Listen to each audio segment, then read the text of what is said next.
क्या आपका भी सपना है यूपीएससी एग्जाम क्रैक करना और तैयारी शुरू करना चाहते हैं? तो हमारे यूट्यूब चैनल यूपीएससी एनोनिमस क्वाइज के माध्यम से आप यूपीएससी से संबंधित A to Z जानकारी प्राप्त करें।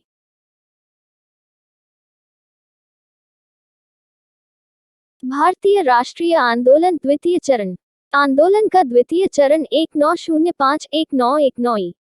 भारतीय राष्ट्रीय आंदोलन के इस चरण में एक और उग्रवादी तो दूसरी ओर क्रांतिकारी आंदोलन चलाए गए। दोनों ही एकमात्र उद्देश्य ब्रिटिश राज्य से मुक्ति एवं पूर्ण स्वराज्य की प्राप्ति के लिए लड़ रहे थे। एक तरफ उग्रवादी विचारधारा के लोग बहिष्कार आंदोलन को आधार बनाकर लड़ रहे थे, तो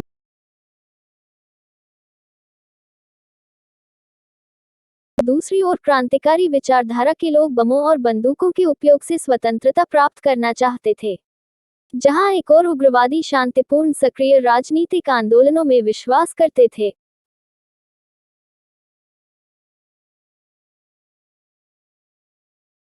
वहीं क्रांतिकारी अंग्रेजों को भारत से भगाने में शक्ति एवं हिंसा के उपयोग में विश्वास करते थे।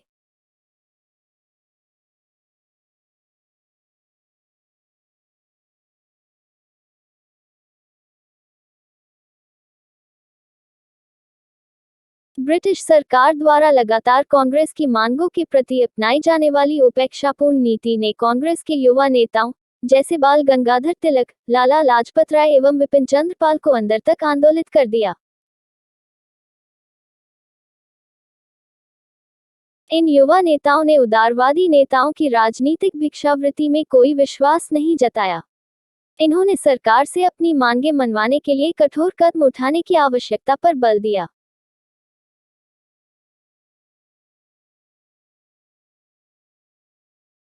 विदेशों में क्रांतिकारी आंदोलन। जर्मनी के सहयोग से दिसंबर 1915 में अंतरिम भारत सरकार की स्थापना की।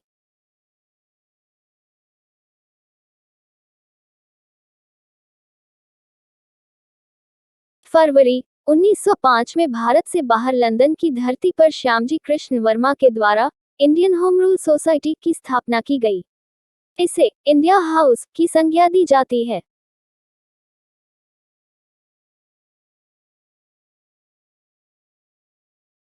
अब्दुल्ला सुहरावर्दी इसके उपाध्यक्ष थे। इंडियन होम रूल सोसाइटी ने इंडियन सोशियोलॉजिस्ट नामक पत्रिका भी निकाली।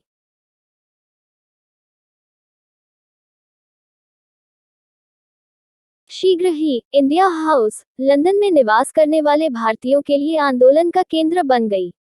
इस संस्था के अन्य सदस्य थे लाला हरदयाल, मदन लाल धींगरा, विनायक दामोदर सावरकर आदि।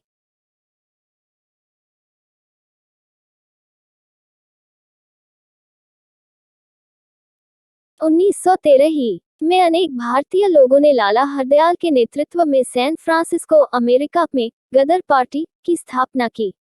इसके अध्यक्ष सोहन सिंह थे।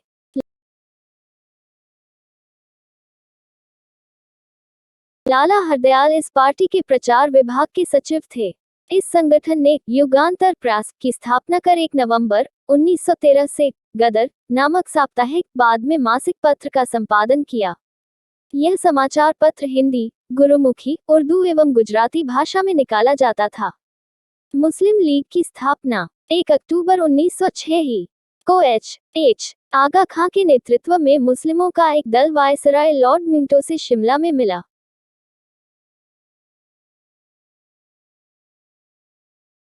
अलीगढ़ कॉलेज के प्रिंसिपल आर्चबोल्ड इस प्रतिनिधिमंडल के जनक थे। इस प्रतिनिधिमंडल ने वायसराय से अनुरोध किया कि प्रांतीय, केंद्रीय व स्थानीय निर्वाचन हेतु मुस्लिमों के लिए पृथक सांप्रदायिक निर्वाचन की व्यवस्था की जाए।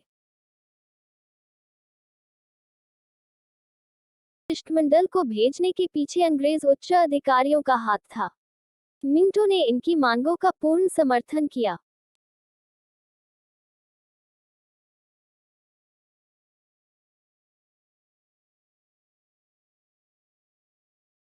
जिसके फलस्वरूप मुस्लिम नेताओं ने ढाका के नवाब सलीमुल्लाह के नेतृत्व में 30 दिसंबर 1906 ही को ढाका में मुस्लिम लीग की स्थापना की।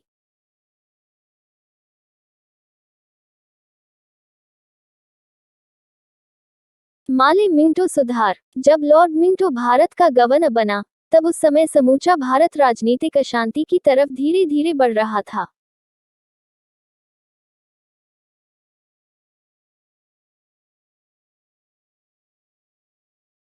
तत्कालीन भारत सचिव जॉन माले एवं वायसराय लॉर्ड मिंटो ने सुधारों का भारतीय परिषद एक्ट 1909 पारित किया, जिसे माले मिंटो सुधार कहा गया।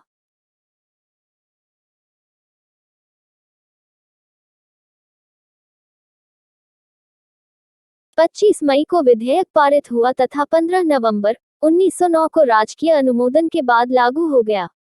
इस एक्ट के अंतर्गत केंद्रीय तथा प्रांतीय विधानमंडलों के आकार एवं उनकी शक्ति में वृद्धि की गई। राजद्रोह सभा अधिनियम। माले मिंटो सुधारों पर कड़ी प्रतिक्रिया व्यक्त करते हुए उग्रवादी संगठनों ने अपनी क्रांतिकारी गतिविधियों को काफी तेज कर दिया,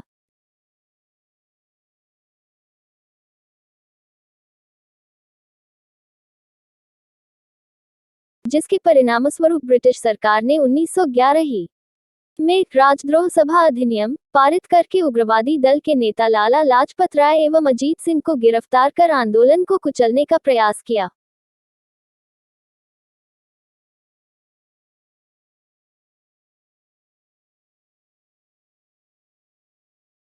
दिल्ली दरबार। 1911 ही में ही दिल्ली में एक भव्य दरबार का आयोजन इंग्लैंड के सम्राट जॉर्ज पंचम एवं महारानी मेरी के स्वागत में किया गया।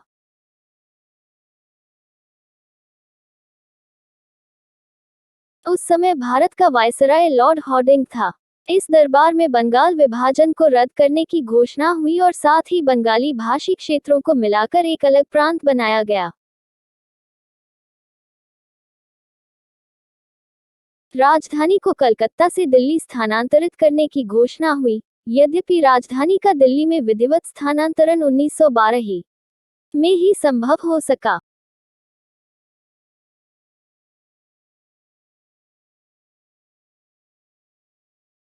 कामागटामारू प्रकरण। कामागटामारू प्रकरण 1914 ही में घटा। इस प्रकरण के अंतर्गत कनाडा की सरकार ने उन भारतीयों पर कनाडा में घुसने पर पूरी तरह से प्रतिबंध लगा दिया,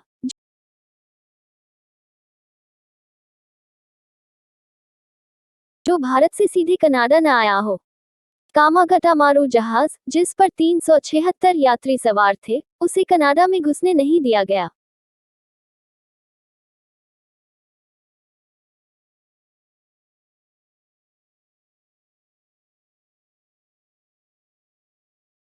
जब ये जहाज याकोहामा पहुंचा, तब उससे पहले ही प्रथम विश्व युद्ध प्रारंभ हो गया।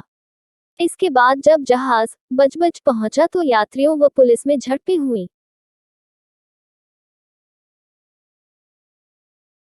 इसमें 18 यात्री मारे गए और जो शेष बचे थे, वे जेल में डाल दिए गए। हुसैन रहीम, सोहनलाल पाठक एवं बलवंत सिंह ने इन यात्रियों की लड़ाई लड़ने के लिए शोर कमेटी तटीय समिति की स्थापना की।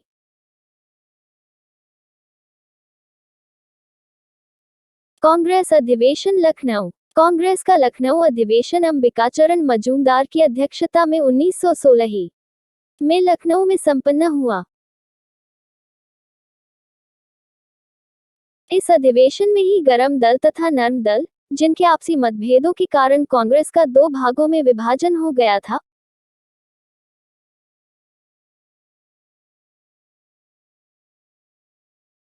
उन्हें फिर एक साथ लाया गया। लखनऊ अधिवेशन में स्वराज्य प्राप्ति का भी प्रस्ताव पारित किया गया। कांग्रेस ने मुस्लिम लीग द्वारा की जा रही सांप्रदायिक प्रतिनिधित्व की मांग को भी स्वीकार कर लिया।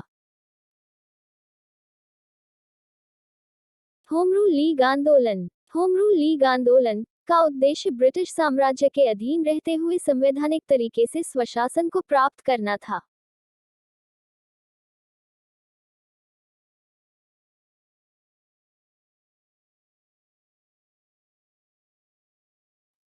इस लीग के प्रमुख नेता बाल गंगाधर तिलक एवं श्रीमती एनी बेसेंट थी।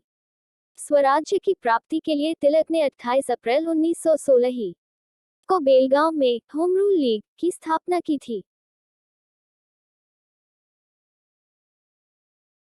इनके द्वारा स्थापित लीग का प्रभाव कर्नाटक, महाराष्ट्र, बंबई को छोड़कर मध्य प्रांत एवं बरार तक फैला हुआ था।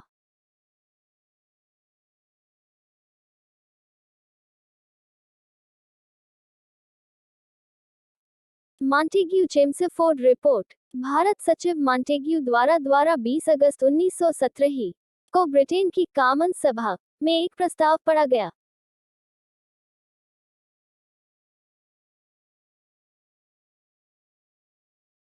जिसमें भारत में प्रशासन की हर शाखा में भारतीयों को अधिक प्रतिनिधित्व दिए जाने की बात कही गई थी। इसे मॉन्टेग्यू घोषणा कहा गया। मॉन्टेग्यू घोषणा को उदारवादियों ने भारत के मैग्ना कार्टा की संज्ञा दी।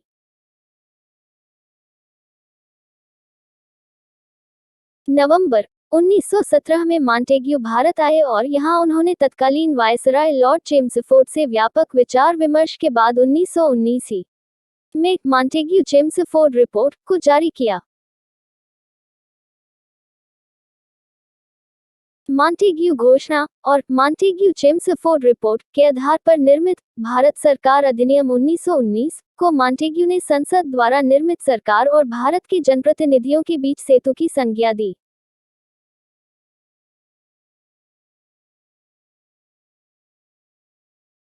1919 के भारत सरकार अधिनियम के नाम से प्रसिद्ध इस एक से प्रांतों में द्वैत शासन की व्यवस्था की गई।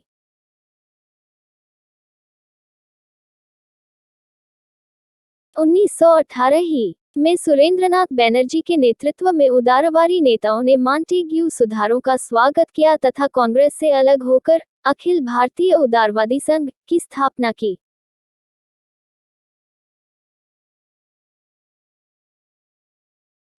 ही के अधिवेशन का संवैधानिक सुधार 1921 में लागू हुआ। इस अधिनियम के अंतर्गत प्रांतीय विषय पहली बार आरक्षित और हस्तांतरित में विभाजित हुए।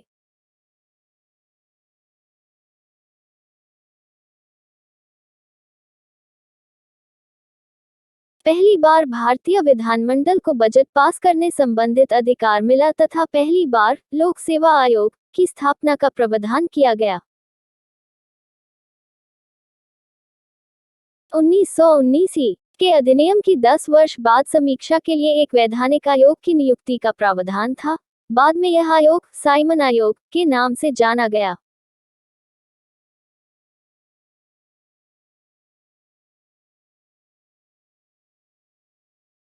रॉलेट एक्ट 8 मार्च 1919 को लागू किया गया। भारत में क्रांतिकारियों के प्रभाव को समाप्त करने तथा राष्ट्रीय भावना को कुचलने के लिए ब्रिटिश सरकार ने न्यायाधीश सर सिडनी रॉलेट की अध्यक्षता में एक कमेटी नियुक्त की। कमेटी ने 1918 ही में अपनी रिपोर्ट प्रस्तुत की। कमेटी द्वारा दिए गए सुझावों के आधार पर केंद्रीय विधानमंडल में फरवरी 1919 में 2 विधेयक लाए गए।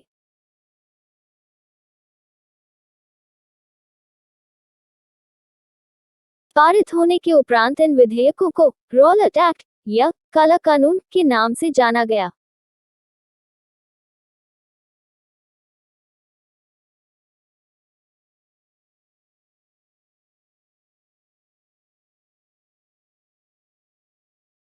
जलियांवाला बाग हत्याकांड। पंजाब के अमृतसर नगर में जलियांवाला बाग नामक स्थान पर अंग्रेजों की सेनाओं ने भारतीय प्रदर्शनकारियों पर अंधाधुंध गोलियां चलाकर बड़ी संख्या में उनकी हत्या कर दी। यह घटना 13 अप्रैल 1919 को घटित हुई। इस घटना के बाद महात्मा गांधी ने 1920-1922 के असहयोग आंदोलन की शुरुआत की। उस दिन वैशाखी का त्योहार था।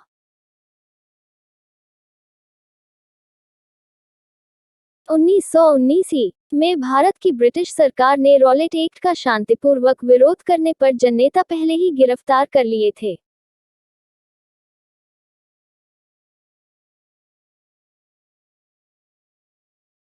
इस गिरफ्तारी की निंदा करने और पहले हुए गोलीकांड की भर्त्सना करने के लिए जलियांवाला बाग में शांतिपूर्वक एक सभा आयोजित की गई थी।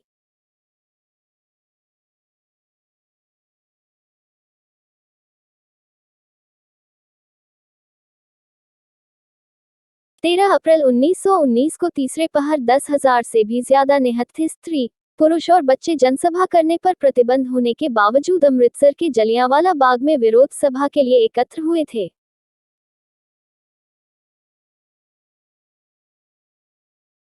हंटर समिति की स्थापना ब्रिटिश सरकार द्वारा 1 अक्टूबर 1919 को की गई थी। लॉर्ड हंटर को इस समिति का अध्यक्ष नियुक्त किया गया था।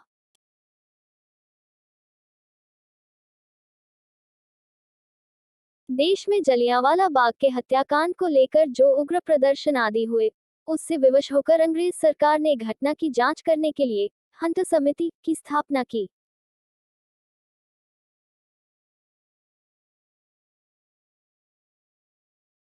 इस समिति ने जलियांवाला बाग के संपूर्ण प्रकरण पर लीपापोती करने का प्रयास किया।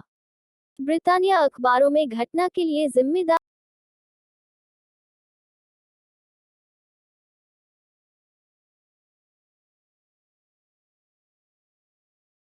जनरल डायर को ब्रिटिश साम्राज्य का रक्षक और ब्रिटिश साम्राज्य का शेर आदि कहकर संबोधित किया गया।